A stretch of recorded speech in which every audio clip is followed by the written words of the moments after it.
This is the Criterion Creeps podcast, and tonight we're talking about Harakiri from 1962, directed by Masaki Kobayashi.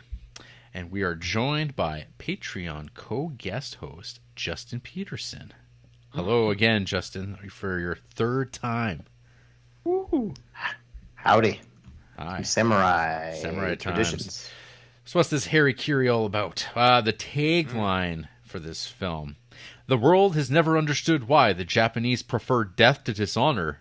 Winner of Prix Special du Jury at Cannes 1963 provides the answer! Exclamation marks.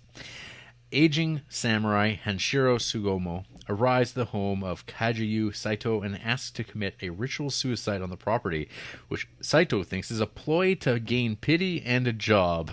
Saito tells Tsugomo of another samurai, Motome Kijiwa, who threatens suicide as a stratagem, only to be forced to follow through on the task. When Tsugomo reveals that Chigawa was his son-in-law, the disclosure sets off a fierce conflict.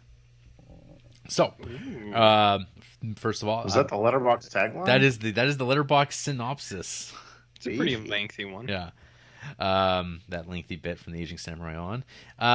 So this is a movie that was a second time viewing for me, and one that I was looking forward to since I watched this in 2015. This was one of those rare occasions, I guess, where you pop on a Criterion that you have never really heard of before.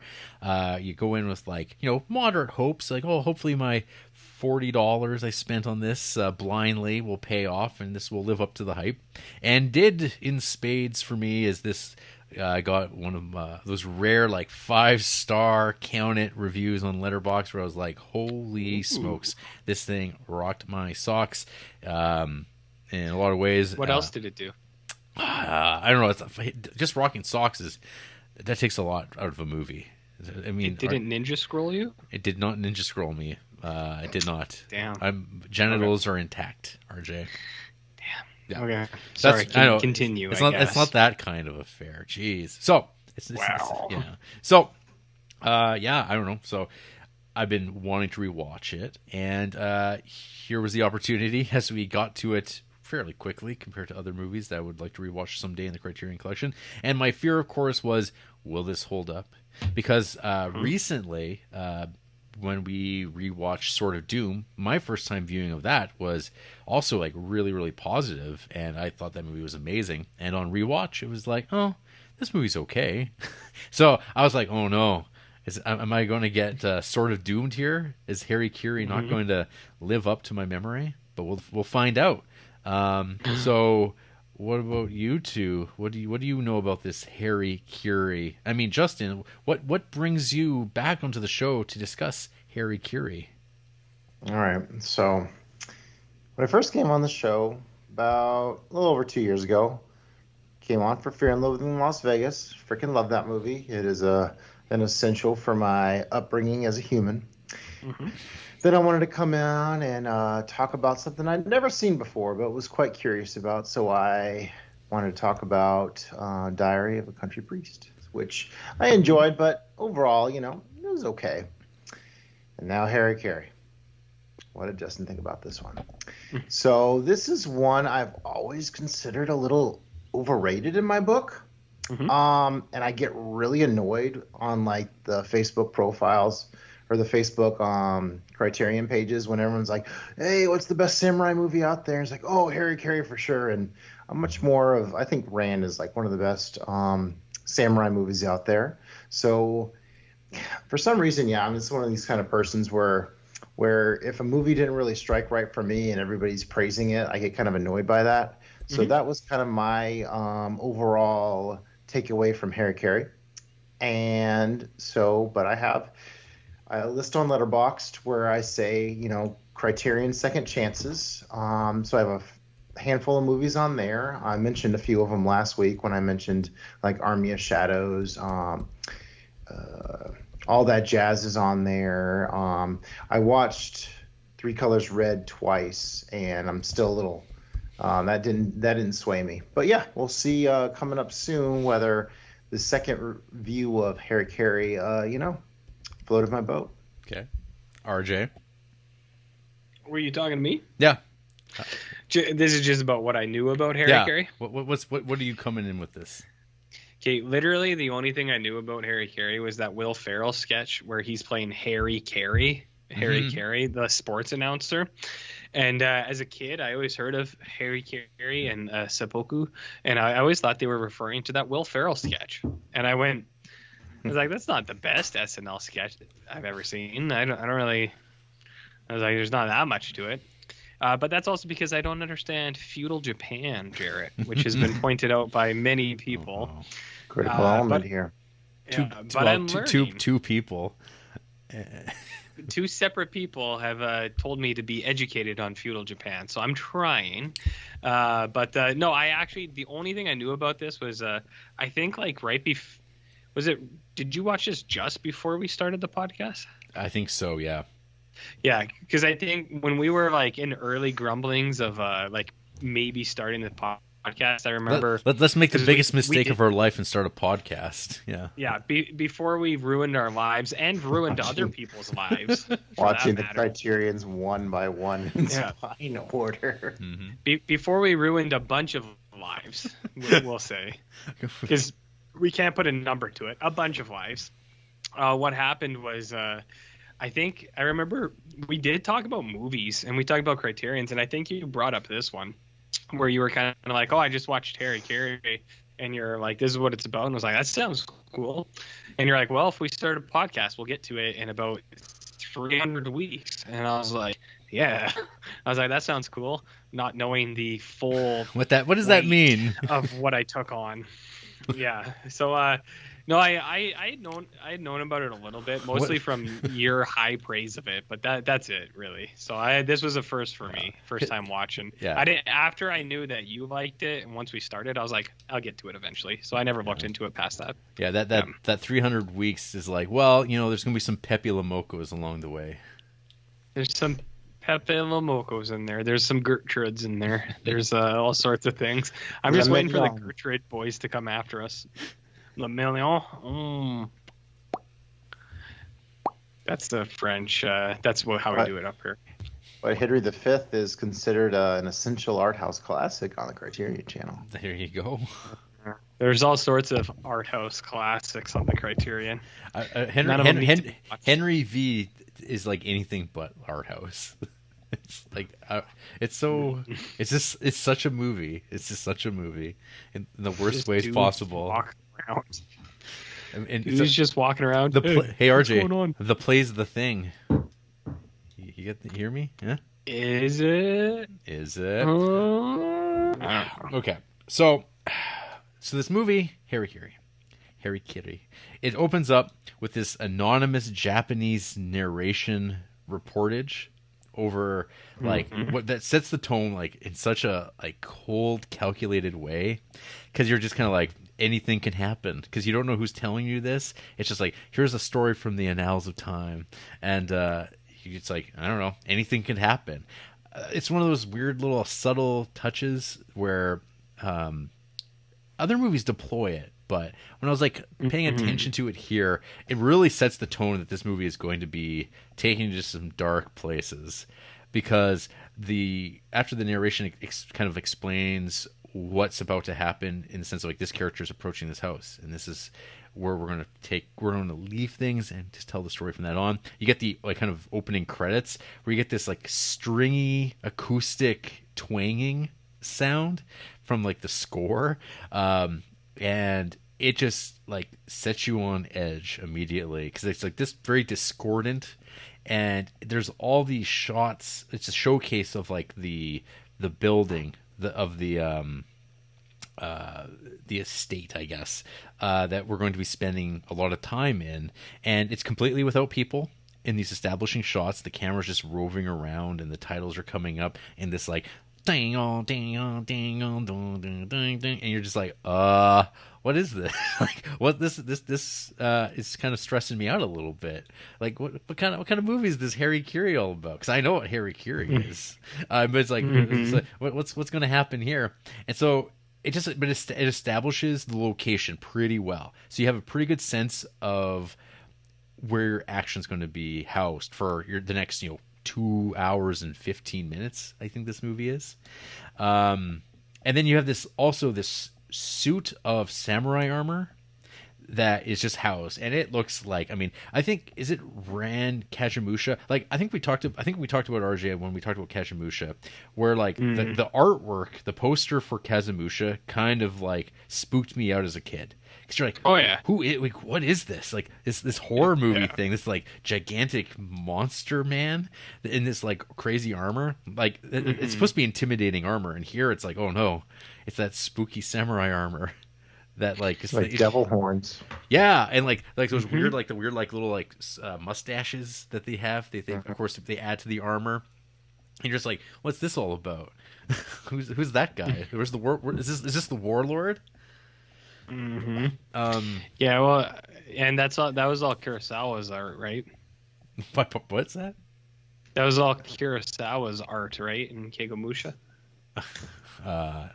Yes. He painted that stuff, didn't he? Am I misremembering? I can't remember. It's getting late. I'm not sure. Kagemusha was a lifetime ago. Let's march right along. Let's march right along, RJ. So this is a movie that's set in a period of time where life is so shitty that people are just going around threatening to kill themselves on people's doorsteps to get a payoff or get a job. Has life changed that much? Sometimes you wonder, like, have we really come that far? So the gimmick here, the situation we find ourselves, which is something like out of like a Lone Wolf and Cub manga, is there's just ronin just all across the countryside who are looking for a paycheck, looking for their next meal. They have fallen. There's no wars going on. They're looking for either honor or like a nice bowl of rice, and damn it, like these can't go on anymore. So one guy, at some point in time, he stopped by a lord's house and said, I can't do this anymore. I mean, I feel like I've just dishonored myself, so the only way I can really shortcut myself back to some honor is by just committing some a little bit of that Harakiri here, right in front, in your garden. And because I respect your house so much, I want to kill myself here. And that's all I'm asking. And moved by such like commitment to the craft of samuraiing, they're like, hey, forget about that, put that sword away, you get to work in the back of the house here, you'll come join us, you'll be like a personal guard, you'll be taking care of you. And it's like, wow, that's incredible. But this story gets around, and suddenly everybody's like, well, I can do that too. I can like threaten to kill myself at somebody's house and maybe get a payday out of it. And of course, so now this is apparently a social issue, and all these lords are like, "Oy vey, well, we got all these guys are showing up trying to kill themselves, and some of them don't even mean it. They're just trying to take advantage of me, the old humble lord who like enslaves serfs all day long, and they're trying to take me for a ride. No." And so either you get a job, or they give you a big pile of, they give you some money to like walk away, and the guy's like, sweet, I just want to keep up this con, which is how it's kind of like just explained by the house. And so the movie picks up with our protagonist, Hanshiro Sugumo, who shows up. He is, just beat up piece of meat, disheveled, stubbly, wearing just rags of robes, and he's come here to end his life. And of course, this is where this is explained. It's like, oh, not another one. And this is like, the tone of this is just like, good God, like this is horrifying. And like there's people just like going around killing themselves. Like it's absurd. And like the guy's like, well, we got to do something about this. So he's brought in for an interview, essentially, with the counselor of this particular estate, who regales him with a story. And he's like, well, have you heard the story of a man named Motome Chijuwa? And he's like, oh, no, I haven't. Tell me more. And so he tells him the story of a couple months earlier where a young man showed up with the exact same story. And of course, this is where they go through there was a great debate about like what to do with this guy. He's just looking for a handout, and then they decide, hey, we're going to call his bluff. he wants to kill himself, let him kill himself. And which is, of course, like, oh, well, I don't want to do that. And this is all told in flashback, and the story starts, like, you start the audience starts cluing in on where this is going, and like the real horror of it really starts sinking in. Is like these little details pop up where in the flashbacks you're like, there's some of the, I don't know, the estate henchmen, they're like bending the sword, and you're like, what the hell are they doing? And you're like, oh, it's a bamboo sword. What kind of, serious samurai walks up here saying he's going to kill himself with a bamboo sword? This guy's a piece of garbage. We're going to teach him a lesson, though. We're going to make him kill himself. And you think, you're like, well, how bad could it really get? Like, where are we going with this? And it's like, oh, they're gonna make him do it, and he's going to use that bamboo sword of his to really prove their point. And it's like, good God. And this movie doesn't really pull punches for like 1962. So we get a depiction via flashback of a man disemboweling himself with a bamboo samurai sword. And it's been there. Yeah, we've all been there. Am I right, boys? So yeah, we get that. And it's just like, I think about ECW chants from old wrestling of "That's hardcore, that's hardcore," because that it is. And of course, you've got your second who stands behind you, who's going to force you to do what they're asking you to do, which is cut yourself open with a piece of bamboo. And then once you've done a thorough enough job of really dragging it across your abdomen and letting your guts spill up, then they'll put you out of your misery at long last. Because they're good people like that. Very fair. Well, to put insult on injury here, I mean, he really can't even cut himself with a bamboo. He really has to kind of throw himself on top of it, in order to get it to penetrate his skin. So. Yeah, it's one of those things where it's some surprise cringe cinema, I think, like, where it's just like, oh, like, because if you empathize with this, and you're just like, oh my God, because if you really see this guy, because the one thing he wants to do is, before he's being forced to do this, is to leave so he can like do something and come back, and he will do it. And I have no reason not to disbelieve that he would actually have done what he was saying he was going to do, but he wanted to say goodbye to somebody or do something. We don't know what that is at the time, but they're just like, no, you're just going to run away. So there's no reason, if you're here to really kill yourself, you're either going to kill yourself or we're going to hack you down to pieces. And the guy decides, like, his commitment to the gimmick is like, oh, I guess I have to do this. And it's horrifying. So the story is finished being told, and Tsugomo's like, oh, I see. Well, I mean, does this deter you in any way? It's like, no, I am here to end my life. And that's all well and good, but like, we're going to do this. And it's like, okay. That's the first half hour of the movie. And then, so the next, like, essentially 2 hours are set in this courtyard, this, like, amongst this, like, kind of rock garden. And we get the rest of the story told in kind of an extended flashback, going back and forth in an exchange between the counselor and Tsugomo of what has brought Tsugoma to this point. And it basically, he reveals, well, actually, I do know who Chikagawa was. And you're like, oh, okay. And you're like, okay, of course he does. And you start realizing, like, the good old days where, like, everything was like, when my lord was riding high and I was like a warrior and we had our own property and I was practicing archery with my good friend, with his, his daughter and his son, and he's got his daughter, and they're we're all working for the Lord, everything's swell. What's the worst that could happen? It's like, well, hard times come upon all of us. And we try to jump ahead to, like, when everyone's a little bit more downtrodden and a little bit more humbled. Years start to pass. Young man Chigawa and his daughter, they're all age up, but like now this warrior is kind of like, well, I'm making umbrellas now for a living. And there's one way out of this that's presented to me is, well, I could basically use my daughter as bargaining chip, as a piece of livestock and be like, well, I'm going to trade her to another lord who will take her on, marry her, treat her right, and then I will have access to social capital in my life and like maybe get out of this situation. But he's like, no, my daughter will just wind up becoming a concubine, and she'll just like that's not the life for her. And he's like, well, are you sure that's not what she wants though? Wouldn't she be happy to do that for her father? And you're just like, oh man, this stuff's so grim.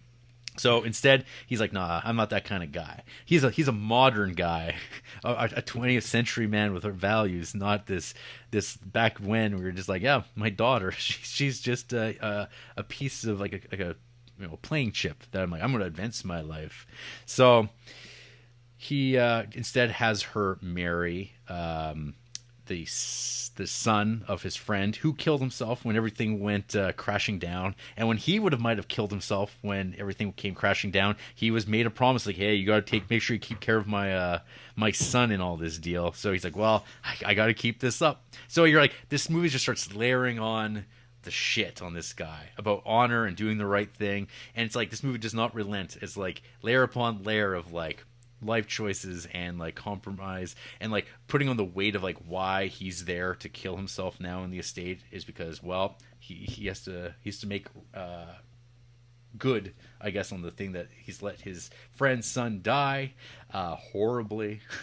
And he's going to put himself on the line, but he's also going to get a little bit of revenge, which is always something that I'm all aboard in my movies. Mm-hmm. It's one of my little favorite things, be it in westerns, spaghetti westerns, and I mean, if you're talking about it, it's like, why not throw it in samurai movies too? So this movie is like low key samurai movie that comes up more toward the end. Any comments as I'm hoarding this talking time so much? Not for me, but JP might have some.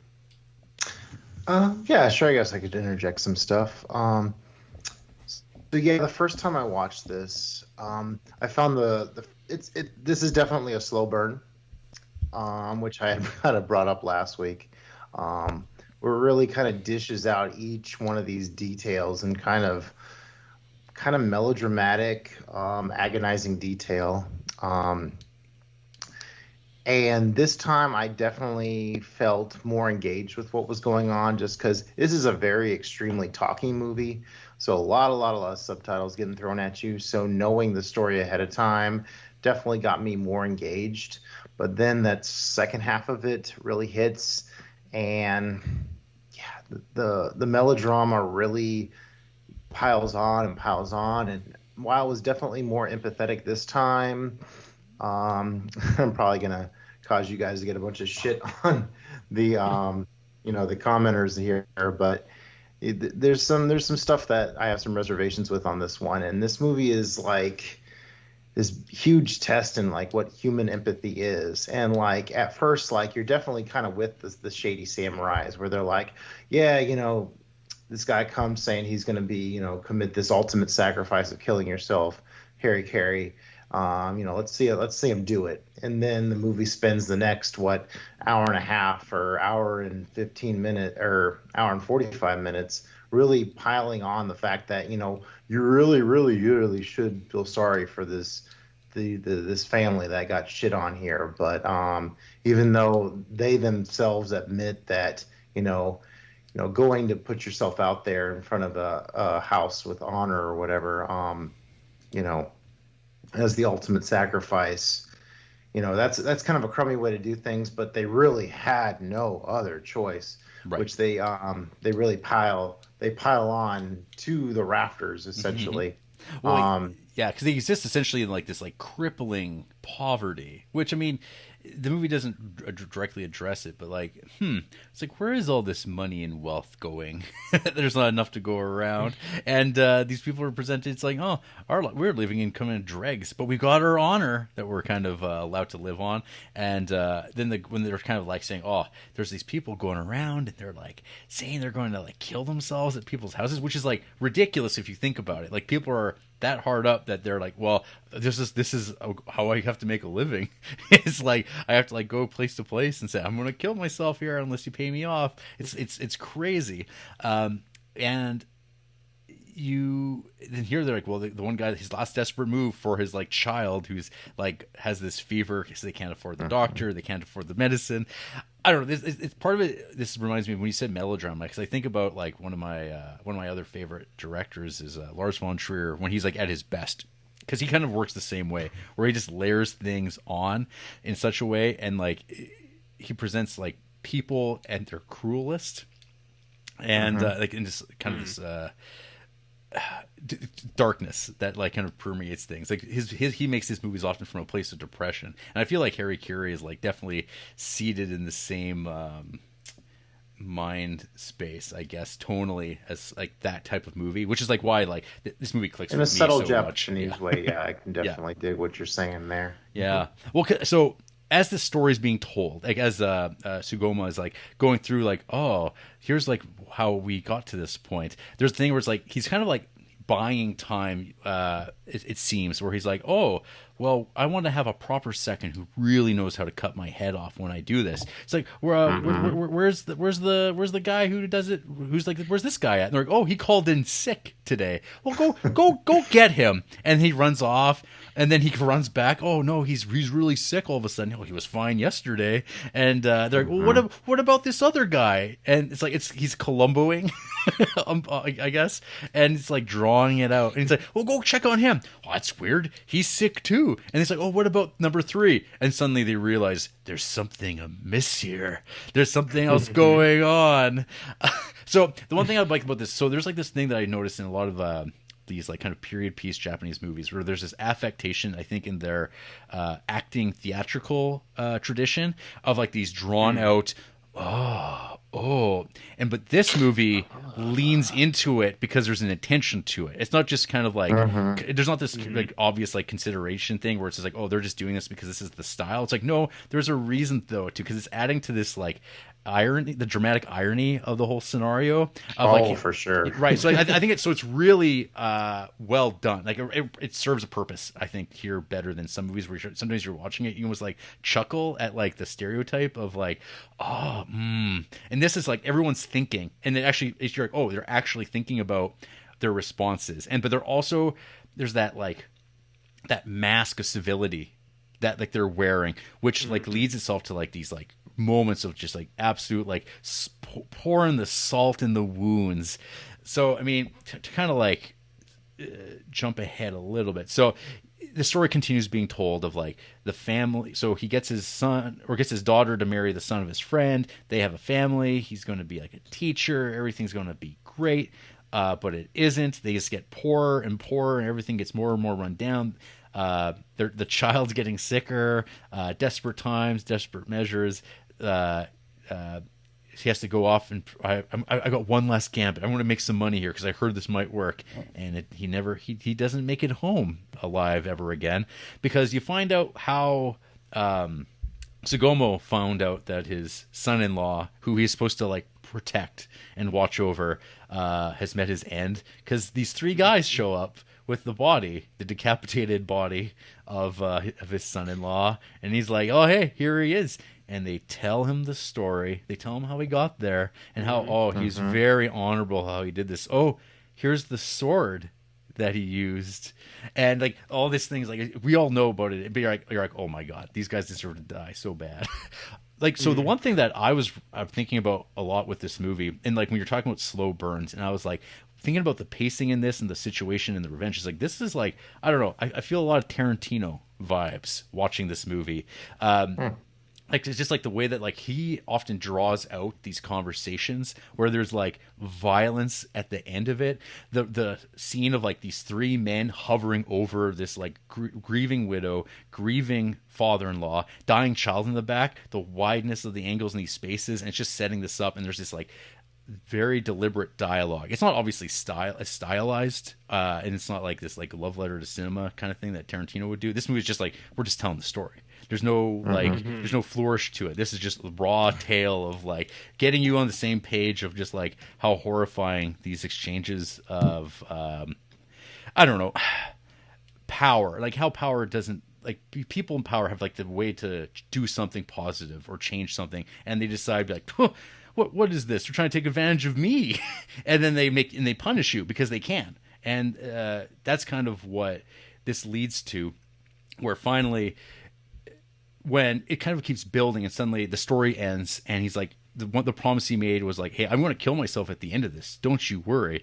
But you're going to finish listening to the end of my story, even though, I must have ulterior motives. And so they hear the whole story out. And at the end of it, he's like, I've heard enough of your ramblings. I'm done with this conversation. We're going to kill you if you don't do it yourself. And he's like, oh, well, funny thing. I got, because one last thing, Columbo style.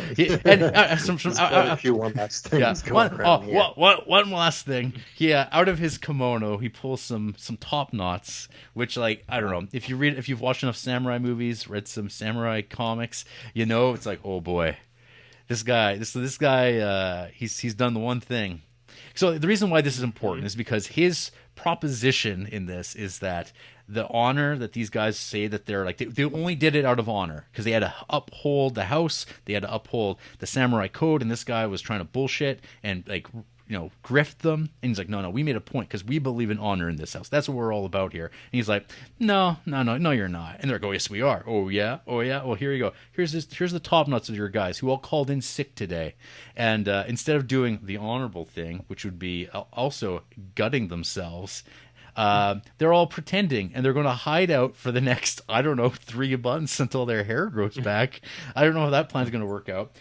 And then they realize this guy's just exposed us, and it's like, And then we get a wonderful explosion of 1962 black and white violence, where there's none of that red stuff, but lots of like inky black explosions of blood pouring out of people because you can get away with it because it's like, well, it's not blood, it's so stylized, and you get like blades across the scar, like across the forehead, and it just comes pouring down the face as a man no-sells it.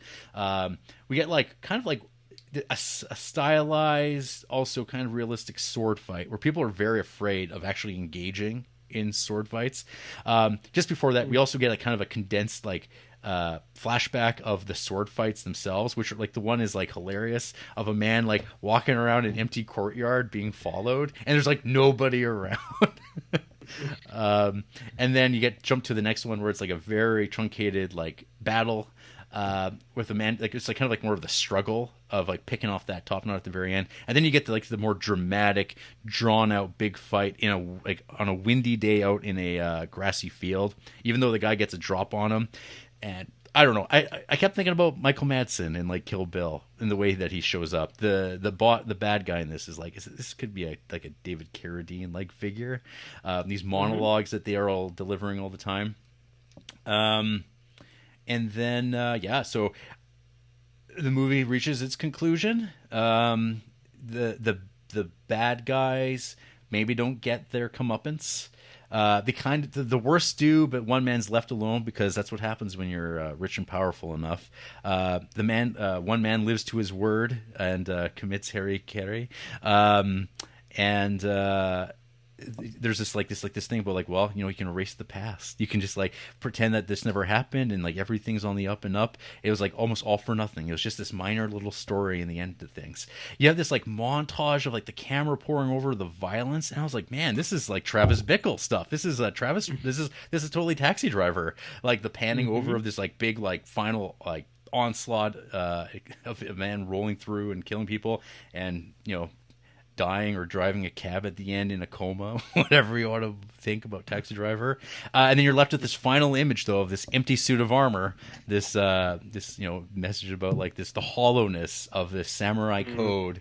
So anyway, yeah, this movie holds up for me. I think this movie is awesome. I love it. And yeah, I don't know. I have nothing to say about my enthusiasm, and people should definitely watch this movie. It is on the Criterion channel. So I don't know who wants to talk first. If Justin has warmed to this movie slightly, or what RJ thinks, who's new completely to the movie. I'll wait for a couple weeks to tell you how I feel. So let's let JP get in there. Really mock about. All right. So I really appreciate your you really laying it out there, Jarrett, with how emotional it does make you feel about what goes through in this movie, and how that affects you. This movie definitely plays up the humanist element, I would say, and Oh my gosh, the Criterion fans love that to death. This subtle humanism in these movies. Where as I'm more about a lot of the cool scenes and the ass kicking, to be honest with you. Which Hmm. kind of goes against the whole theme of the movie about how it is about this badass samurai facade, which they say is ultimately hollow.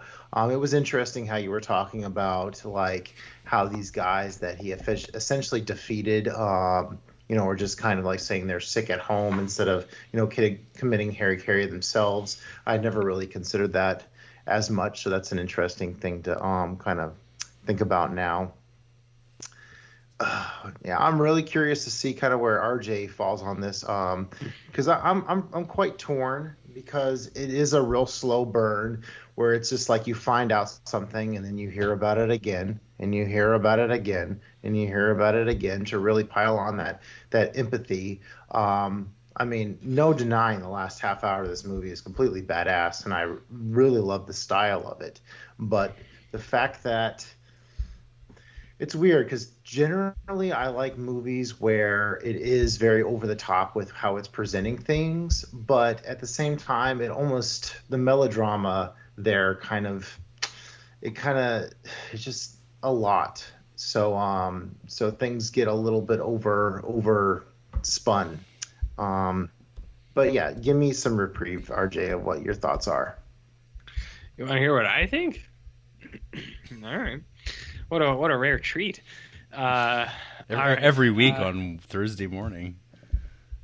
Wow. I mean, you know.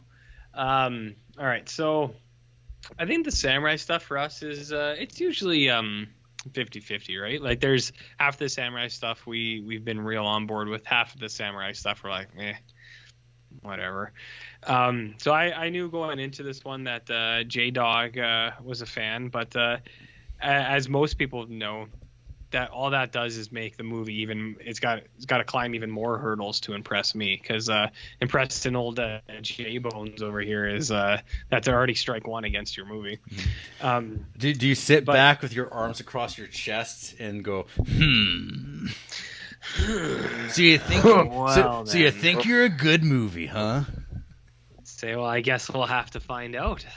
I really do a lot of inner monologue in like our lead man here, where whenever they're like, I go, well, yeah, I made a lot of guttural sounds watching this thing, but so it's actually this was a rare thing for me. I knew it was a good show, and as people know, I like to sleep more than anything, but I was one of the nights I was with Andy, and she went to bed. It was like 9:30 or something like that, and I was like, I don't really want to stay up for like maybe an hour, and I was like, well, this movie is like almost 2.5 hours long. I better just watch an hour of it and then finish it up tomorrow. But Jarrett, I watched the whole thing. Can you believe you ate the whole thing? I can't believe I ate the whole thing. That's my high school graduation quote, just like Homer. But for people who listen, they probably know what that means. For me, it's I enjoyed this a lot. So I thought it was really, really well done. To the point where it's like, yes, I actually sacrificed some precious hours of sleep. And by precious hours, I mean like at least 40 to 50 minutes that I've been sleeping just to finish this out.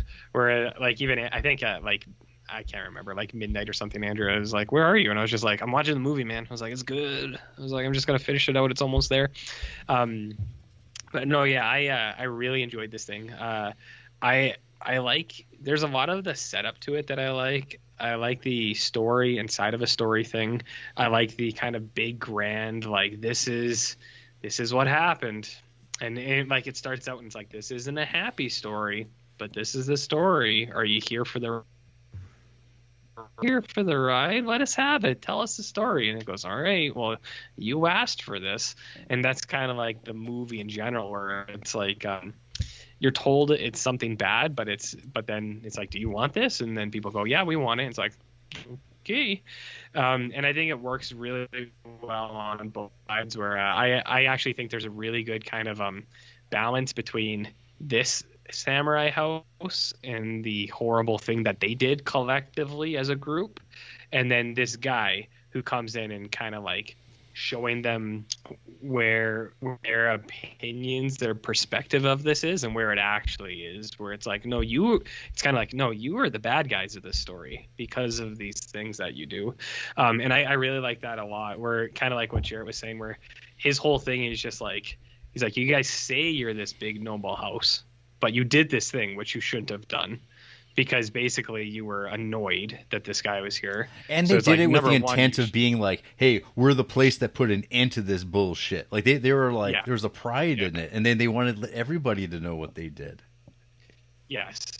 And that's the thing too, where it's like, it's not just one thing. It was like, that's how it's like, number one, you just did this, where it's like the right thing, the honorable thing would have been to just let this guy go without like anything. And then it was like, two, is like, you flaunted it, not just to like whoever, but it's like you came to the family's house and you flaunted it. And it's like, none of what you guys are doing is what's like in line with what you say that you represent. So I kind of like that.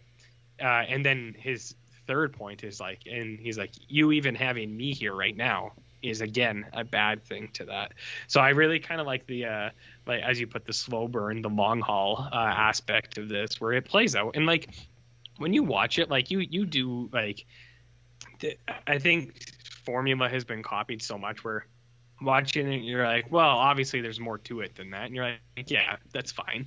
You assume that they're connected somehow, but I do think that the payoff to it is actually worth it, where you're kind of like, I do think that they know each other, but then the way he kind of unfolds it, I think is really, really well done, where not just like in terms of his character, but like just in the movie in general, like it is it's like it hits all the right ticks, I think, at all the right times, where there's not like too much at one point or not enough at one point. It's just like a little bit here, and then it goes on a little bit, and then another little bit here, where I can see some people thinking it takes too long to get there, but I really liked that.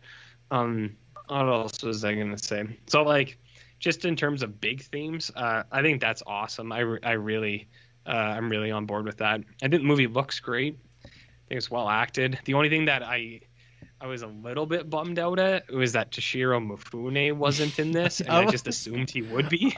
I was gonna say, was anyone disappointed that Toshiro Mifune wasn't in this? Because you know what, I'm okay with that. Yes.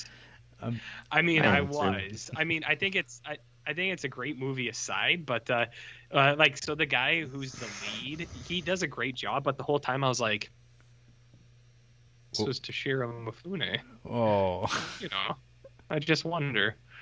But you know, they all do great. I think like the initial story with the kid, with the bamboo samurai, I think that is like in itself like a pretty great like a piece of like short storytelling. Yeah, like I think that's horrific itself, and it's just like, wow, what a powerful like story. And then for it to just kind of be this thing that props up the second piece, I liked a ton. But yeah, there's a ton of great dialogue in this too, which I think is the real champion of this thing. Is it's just got sharp dialogue where people are just talking about these kind of philosophical moral things, and like it makes sense. It doesn't seem like too heavy-handed, where we always talk about like how people write stuff now, and it's just so overtly like in your face. I kind of love how polite, even in his like obviously Yes. like he knows what is going to happen, because he has to say, Yeah. hey, I'm just here to be like, maybe if you admitted that you made a mistake, it's possible that you might have gone a little further than you needed to. If you could at least admit that, Yeah. when I kill myself, I can go on to see my son-in-law and be like, hey, they feel like they might have gone overboard. And they're just like, Yes. nah, fuck you. And he's like, well, I knew you were going to say that. That's why here's some top knots. Mm-hmm.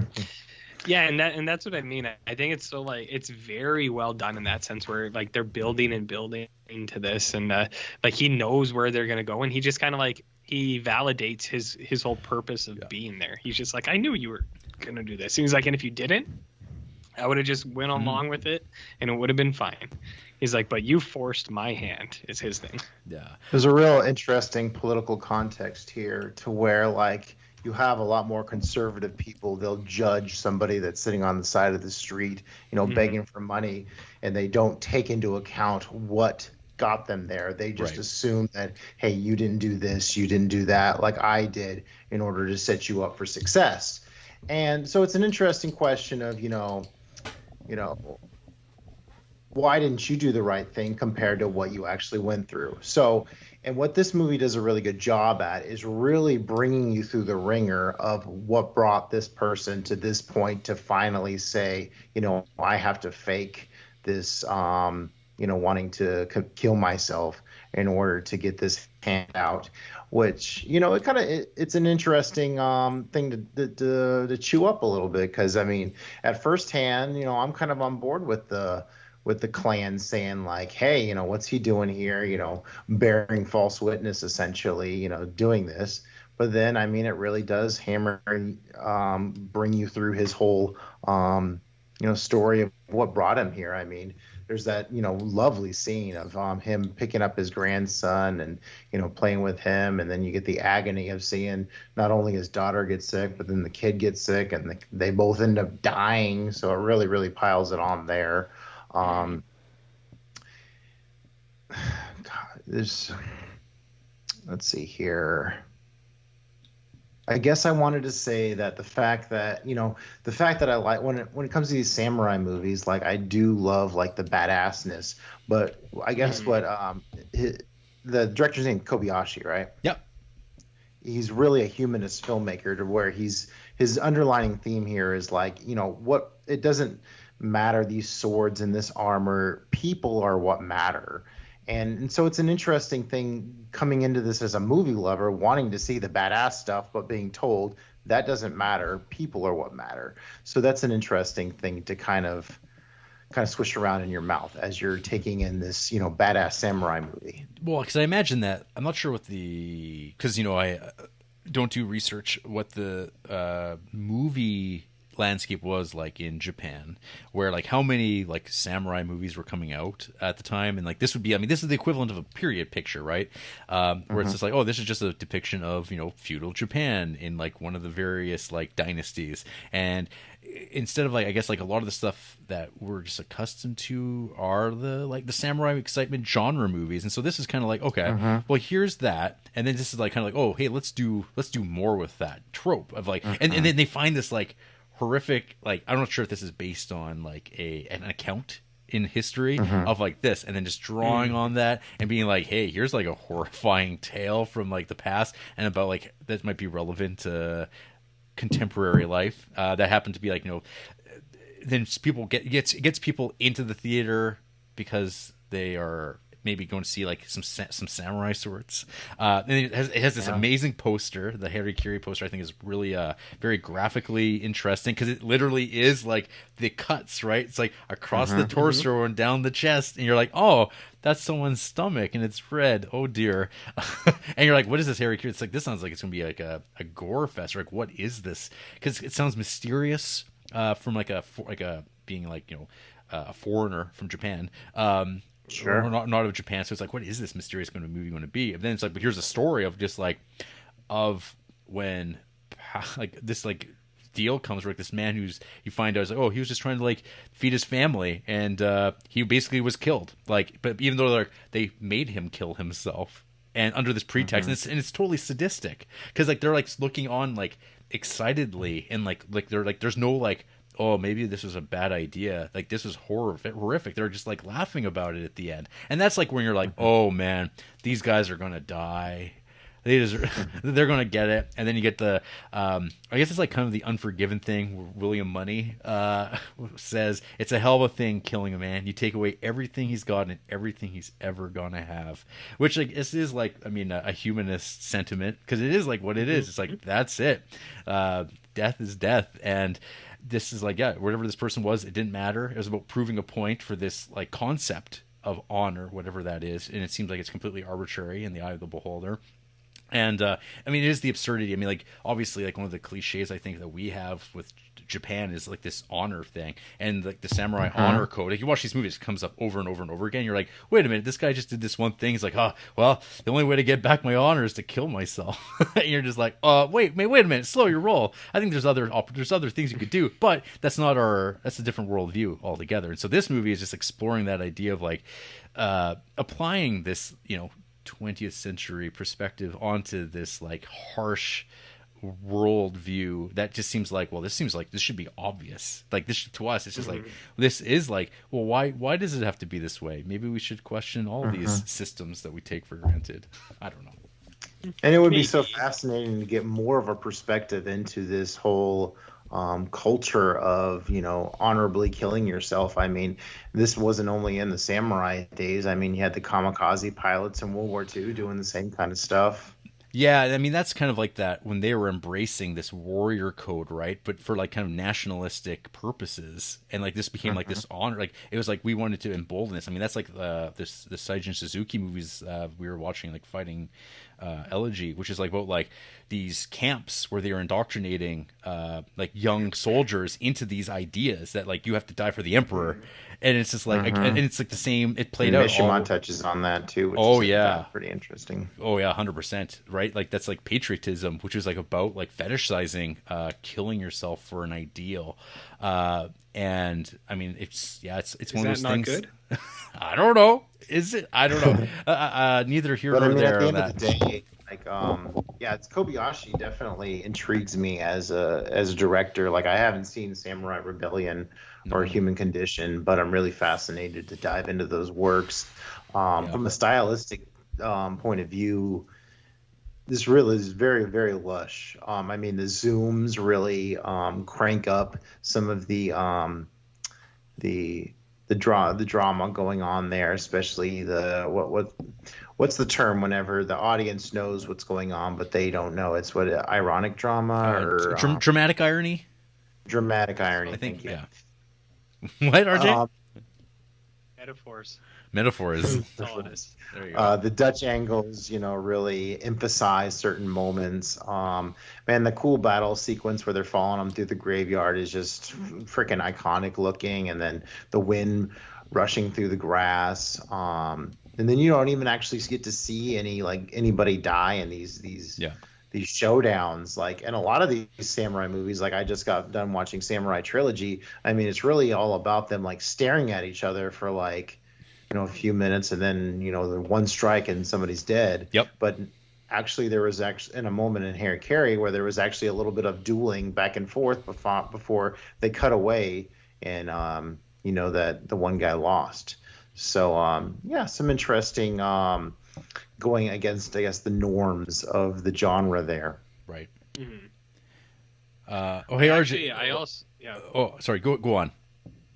I was just gonna say I really like the one strike thing of sword fighting, because it's like you said, there's some real sword fighting in this where it's like people are a little bit like they don't want to jump in because it's like, because that's what I think a common complaint people have. It's like, well, there's so many people, why don't you just jump in? It's like, because if you're like a little slow, you just get cut in half. Like, you gotta be careful when you're sword fighting. You can't just be jumping in there here and there, I also like there's that bit where Tsugome, he has the line where it's like talking about like, that one guy, he said he was like a master of this style. But it's like he only ever learned that in like the schoolhouse. He doesn't come from the school of hard knocks out on the battlefield where you have to like where it's for real. And it's like you can learn all that book learning sword fighting and practicing when you're like doing it for fake. But when it comes to like fighting a man and your life's on the line, and it's like I could have killed him a little faster, but I was trying to get that top knot.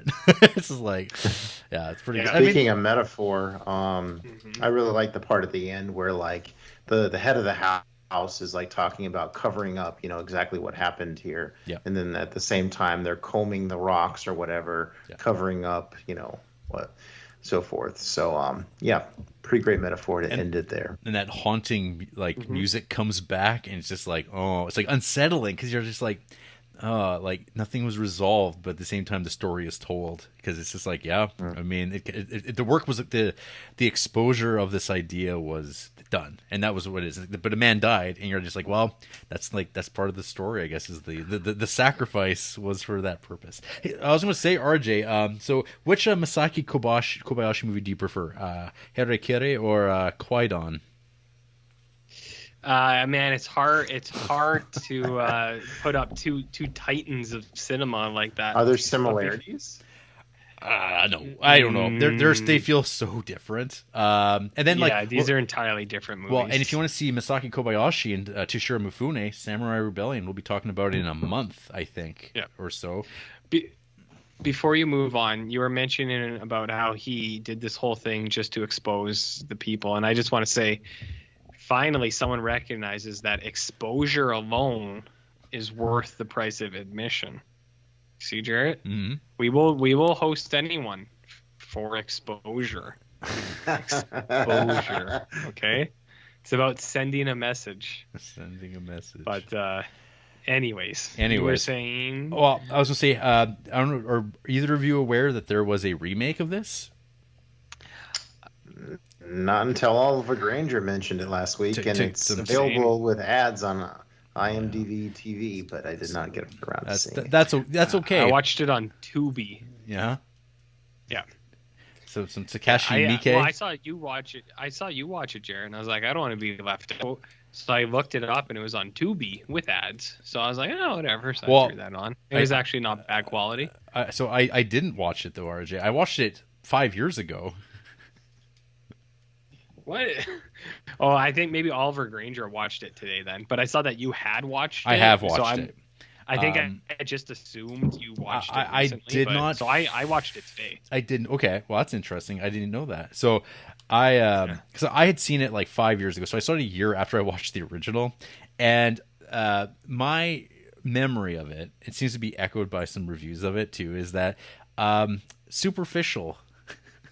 Mm-hmm. It seems to take like all the like core ideas of it, but it's like, this is Takashi Miike kind of phoning it in, and it's like it's very okay, and that's about all you can really say about it. But like when you compare it, like it's like, hey, like, in my opinion, one of the great pieces of cinema. If we're going to make a remake of it, it's just going to be like, okay, because it doesn't need. You just watch the original instead. That's what this felt like all over. Yeah, superficial is a good way to put it, because it is kind of like it's shallow. Where it's mostly the same, but they change a few things, and you're kind of like, oh, that's kind of weird. Like the one thing I noted was, like when there's no time for things to breathe. Like they kind of like move things a lot faster, which I think is the wrong call for this story. And the one thing that I thought was kind of weird was there's more exposition in this one, and I think it's like to a fault, where when the young guy is like doing the bamboo like Harakiri, just before he does, he's like, I just need a day. He's like I left my wife and kid, and I gotta go tell them. And then like, so he tells them why he's there, which I think is the first mistake. And then they're like, nah, we're not gonna let you do that. And then he's like, all right, give me 3 Ryu. And or like whatever the currency is, he's like, give me 3 of those and I'll just be gone, which I think is another major mistake, because they're really downplaying the kid's like integrity, because in this one he's like, hey, just give me money and I'll get out of here, whereas in the actual, like the original, he gets caught on his thing, but he is still a man of honor, so he just does it anyways out of obligation. So I was just like, it's very strange that they almost make him like he like tries to run away at one point and they stop him, and I was like, oh, it's so weird. I was like, you're really kind of like you're taking away the effect when the old guy comes in and fucks shit up, because like I think they maybe saw it the other way, where it's like, oh, look how scared he is, that'll make you feel for him more, and it's like it's doing the opposite. I was like, I liked it when he was just stonewalling it the whole time. So I misremembered. I actually watched the remake first in 2013. So it's been it's been a long time since I've seen it. But then when I watched the OG version,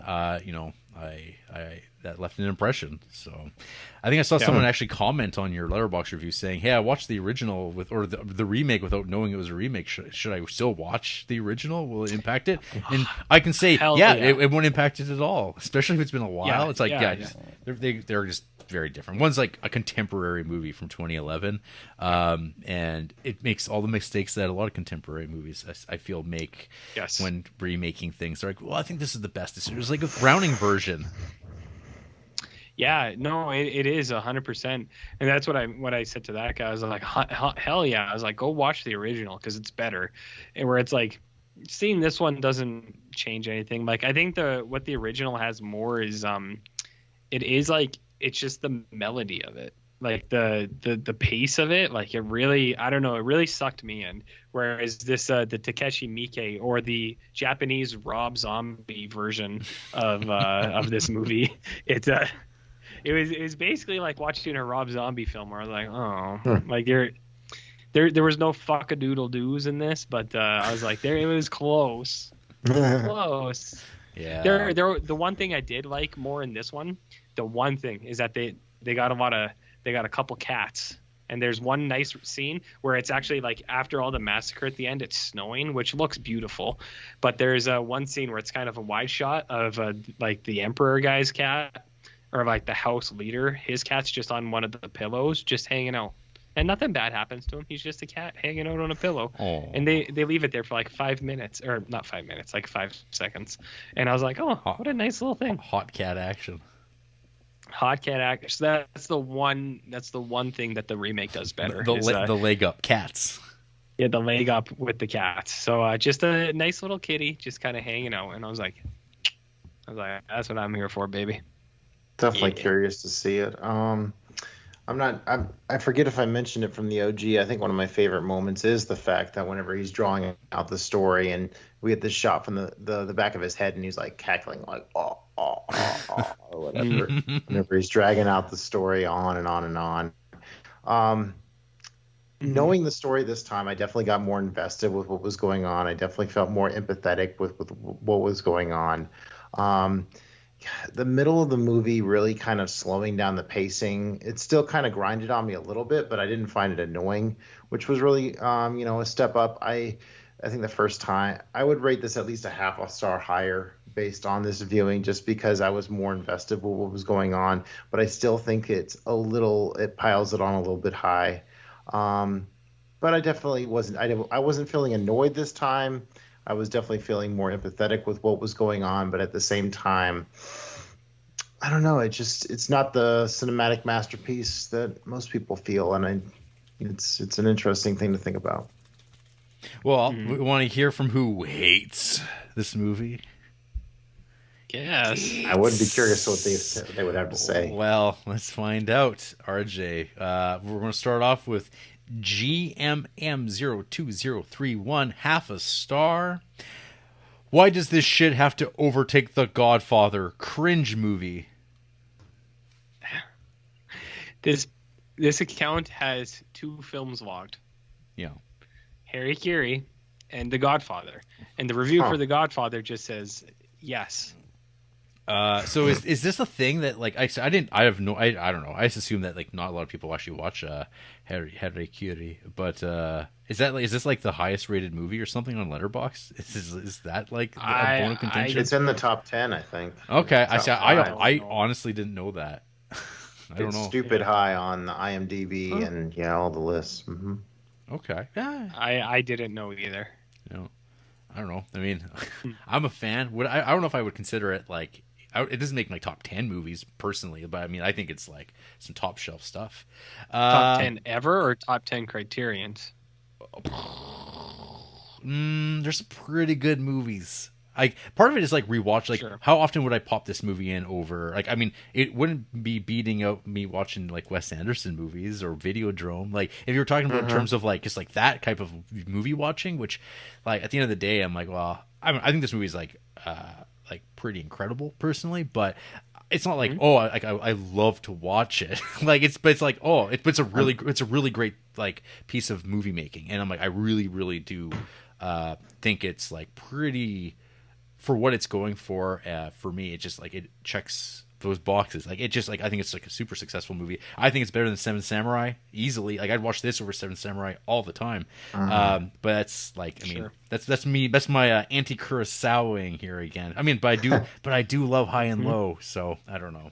If I were to call it empathy bait, I mean, what does that mean? How do you interpret that? The movie? I don't know. I don't feel empathy. I mean, it's not like empathy bait as much as like I don't know, bringing attention to like I don't know. There's like revenge, which I think is like more like I want to see. I want to get satisfaction for my my bloodthirst that and my frustrations with the world, and I get to watch it in this movie, which is like a historical depiction of like right, like I want to see like rights being wronged, and we get that. But at the end of the day, what takes it above like the good guys walk away and everything lives happily ever after? It's like no, people still die, the bad guys still walk away, and they still have their kingdom. Like there's no like. There's a lack of there's a lack there's no comeuppance right at the end of it, but there's kind of like a moral victory, but at the same time it'll be erased. But like you as an audience watching it, like so if you wanted to think about this, like if this was happened as it is depicted as a historical thing that we're watching like a documentary, and you get to watch it like 100 years later, you get to enjoy this story, enjoy it, and you get to see like it play out, and you're like, well, this guy tried to they try to destroy the story or cover it up, and we still get to see the story play out, and like there's no covering up the truth. But they don't go down that road. It's just kind of like it leaves you kind of with this like kind of a hollowness that I think rings true, rather than like a mock like melodramatic ending where it's like everything works out okay. It's kind of like no, it robs you of that. It kind of cheats you of that. But it does itch the scratch, or it scratches the itch of like seeing like people get samurai sorted up. It's just like it's like this long build, and sometimes it's just like there's guys that die just because they're hoodlums, and this is like well they're doing a job too, like they're just like employees of the guard, and they've all sat there and watched, and that's one of his points is like you all sat there and you did nothing. But that's like that's kind of like that's like not surprised about that. Like none of they all just acted there, and they're like, oh yes, and they probably laugh about it. And then some of them were like, well, I told you we shouldn't have done that. Like, and he's like, shut up. It's like you did. There's like all these like backtracks. You saw he had bamboo blades, and you did nothing. Yeah. You wouldn't ask why he needed 3 days. Yeah, there's like So that was another thing with the remake that was weird. The guy who is the second never goes. He's just like, keep going, and everyone's like, hey dude, maybe just end it. And he's like, keep going, and then the guy who's like the head comes and pushes that guy, and then he does it. So I was kind of like, I also don't like that. I don't know, they were adding to weird things. I was just like I was like, that not what I would do, but okay, whatever. you do you. Yeah. Anyways, sorry. Oh, just to add, that's one more difference. Alex Balazic, half a star. I seriously can't understand what people like about this movie. Its pacing is terrible. It's about 45 minutes too long. Action is too choreographed, and fake hair at close-ups is just hilariously bad. Why should I care about the main character who's telling the story of what happened? I have no investment in it. Seriously, people, go watch some actually good films and stop pretending you like it because some critics said it's good. It's not. Actually good films like La Ventura, which Alex gave 5 stars. There you go. What a strange choice. And now you know the rest of the story. Yeah, they only have 3 favorite films. One is Contempt. Ugh. One is All That Jazz, and one is The Passenger from 1975. More Antione. Antione. Yeah, fuck that guy. I agree. That's peak. It's like, man, you dump on this movie and you love that. Oof, I don't know what to tell you. Yeah, big La Ventura and Contempt fan. It's like, out of here. Get out of here. Yeah. Hey, one last one. Danny Rosbierski, 1 star. This movie is boring and pointless. I don't know. Danny Ross. Subjectivity, am I right? Yeah, I see that. And he's got a William Wallace quote in his letterbox. Ooh. It says, "Every man dies, but not every man truly lives." William Wallace. And then subquote, Thanos is the greatest movie character of all time. Favorite films include Fight Club. And I think I'll just end it right there. Clockwork Orange, Boondock Saints, my kind of guy. Yeah. Well, actually, I mean, the next ones are Return of the King, Requiem for a Dream, Cinema Paradiso.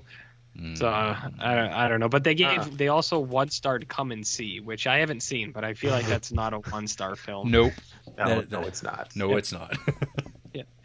Jared, did you also happen to see some of the poor reviews of the remake? I did not. I'll send one to you right now. You can decide whether or not you'd like to read this on air or not, but just I'm sending it your way just in case. Hold the phone.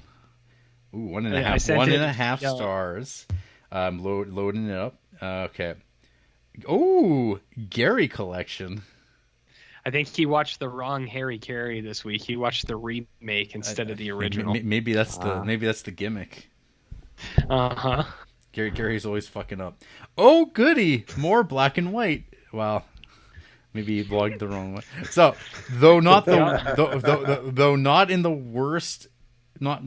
worst film in the collection, this isn't in English and not in color.